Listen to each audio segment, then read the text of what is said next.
In this video, I'm going to look at the difference between channel aftertouch and polyphonic aftertouch with regard to controlling synthesizers. This applies to both hardware synthesizers and software synthesizers, but for the purposes of getting a screen recording done, I'm going to use two software synths here.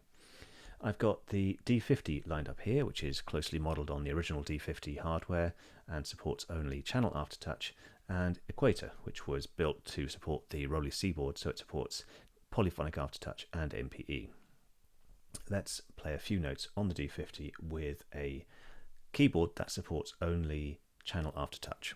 If I start playing a note, it will be completely static. And you can see we've got a note on message in my MIDI monitor here, and then as I press into the aftertouch zone,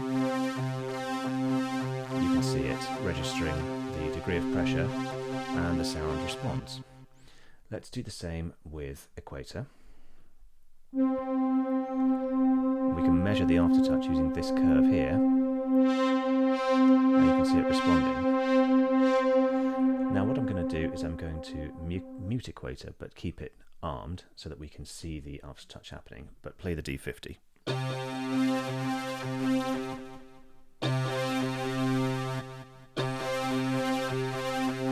there's the aftertouch happening. But now I'm going to move over to my complete Kontrol S61, which supports polyphonic aftertouch, and try playing a few notes. Now you can see that aftertouch is registering, but the D-50 is not responding. And that's because if we look at the aftertouch messages being sent in the MIDI monitor, it is sending polyphonic aftertouch, and the D-50 doesn't understand that. So to make that work, we need to go into the hardware settings, and on the second page we find the aftertouch control, and we're going to change that to channel aftertouch, or monophonic aftertouch is what they call it. And now if we do the same and play a note,